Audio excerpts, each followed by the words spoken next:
یہ پروگرام خالص دینی پروگرام ہے، مذہبی پروگرام ہے۔ یہ مدارس اسلامیہ قوم اور ملک کے سچے سیوک اور خدمت گزار ہیں۔ مدارس اسلامیہ سے قوم کو وہی سبق ملتا ہے جو اللہ پاک نے اپنے پہلے نبی حضرت آدم علیہ السلام سے لے کر آخری پیغمبر محمد الرسول اللہ صلی اللہ علیہ وسلم کے واسطے سے اپنے بندوں کو اور پوری انسانیت کو اور جنات کو دیا ہے۔ سب سے پہلا نبی، سب سے پہلا انسان، تمام مذہبوں کے ماننے والے انسانوں کے ابا حضرت آدم علیہ السلام ہیں۔ اللہ تعالیٰ نے ان کو جنت سے بھارت کی دھرتی پر بھیجا۔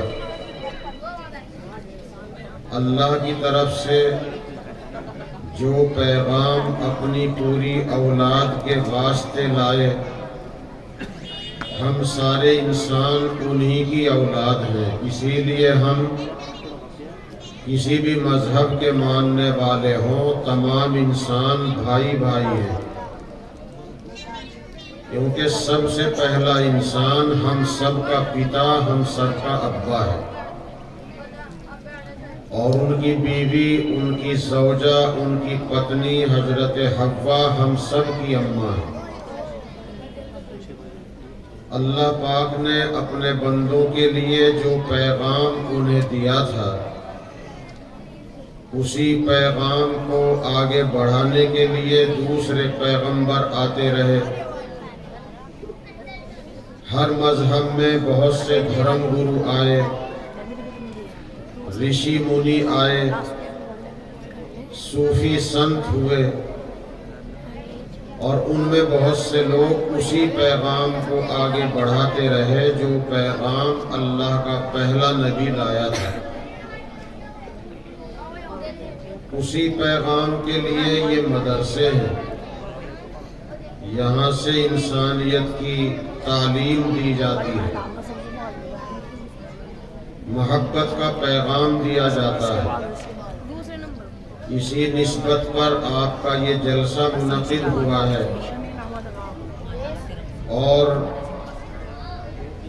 ایسے موقع پر جبکہ رمضان کا مبارک مہینہ قریب ہے، اور یہ مہینہ بھی برکت والا مہینہ چل رہا ہے۔ محمد الرسول اللہ صلی اللہ علیہ وسلم نے جب اس مہینے سے پہلے مہینے کا چاند دیکھا تو آپ نے دعا فرمائی، یا اللہ ہمارے رجب اور شعبان میں برکت عطا فرما اور ہمیں رمضان تک پہنچا، یعنی ہمیں رمضان بھی نصیب ہو۔ اس مہینے کے تعلق سے بھی دین و شریعت میں بہت کچھ ملتا ہے۔ نبی اکرم صلی اللہ علیہ وسلم اس مہینے میں رمضان کی تیاری کرتے تھے۔ رمضان کے لیے ہمیں بھی تیاری کرنے کا حکم دیا، لیکن ہماری تیاری الگ طرح کی بتائی اور آپ کی تیاری الگ طرح سے تھی۔ رسول پاک صلی اللہ علیہ وسلم نے اس مہینے میں کثرت کے ساتھ روزے رکھے،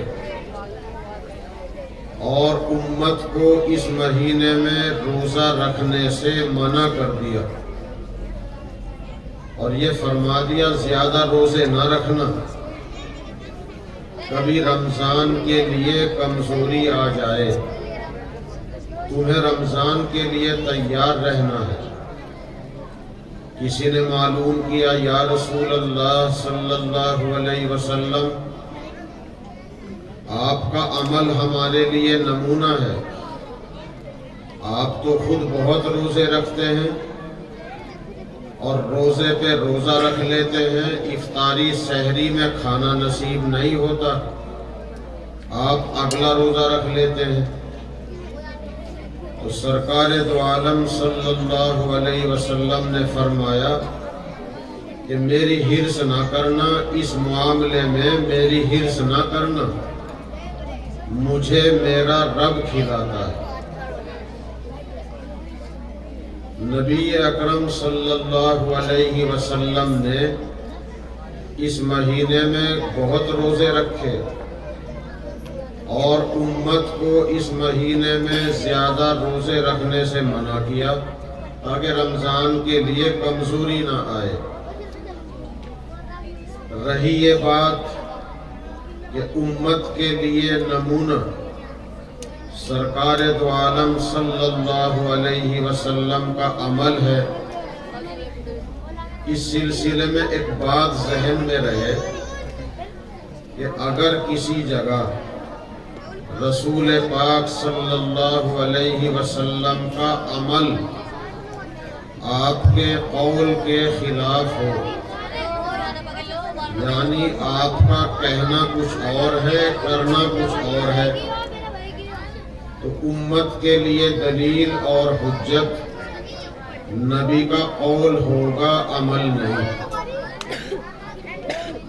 نبی اکرم صلی اللہ علیہ وسلم نے فرمایا اس مہینے میں زیادہ روزے نہ رکھنا، یہ تو ہے آپ کا کہنا، آپ کا قول، اور عمل آپ کا یہ تھا کہ آپ اس مہینے میں خوب روزے رکھتے تھے۔ تو قول الگ ہے، فعل الگ ہے۔ ہمارے لیے، امت کے لیے آپ کا قول دلیل ہوگا، نہ کہ آپ کا عمل۔ یاد رکھیے کچھ اعمال ایسے ہیں کہ وہ حضرت محمد صلی اللہ علیہ وسلم کی خصوصیت ہوتے ہیں، امت اس کام کو نہیں کر سکتی، نبی اس کام کو کر سکتا ہے۔ اس لیے اگر اللہ کے نبی نے ہمیں کوئی کام کرنے کو کہا تو ہمیں تو وہی کرنا پڑے گا، اور اگر آپ نے اس کے خلاف کیا ہے تو وہ ان کی خصوصیت ہے۔ آپ نے فرما دیا میری حرص اس معاملے میں نہ کرنا، مجھے میرا رب کھلاتا ہے۔ جب حضرت علاء الدین علی احمد صابر کلیری رحمت اللہ علیہ ایک مدت تک بغیر کھائے پیے، بغیر غذا کے اور گلر پر اکتفا کر کے، اللہ کے ذکر پر اکتفا کر کے زندہ رہ سکتے ہیں، اور ان کے سلسلے کے ایک بزرگ، صابری سلسلے کے ایک بزرگ مولانا محمد قاسم صاحب نانوتوی رحمت اللہ علیہ یہ چیلنج کر سکتے ہیں کہ ہم 6 مہینے تک بھی ہمیں کوئی کھانا نہ دے، اور وہ جو انگریزوں کا ایک پادری یہاں روکی میں آیا تھا جو ہمارے ملک کے خلاف لوگوں کو ورغلانتا پھرتا تھا، تو اس وقت مولانا محمد قاسم صاحب نانوتوی رحمت اللہ علیہ نے فرمایا تھا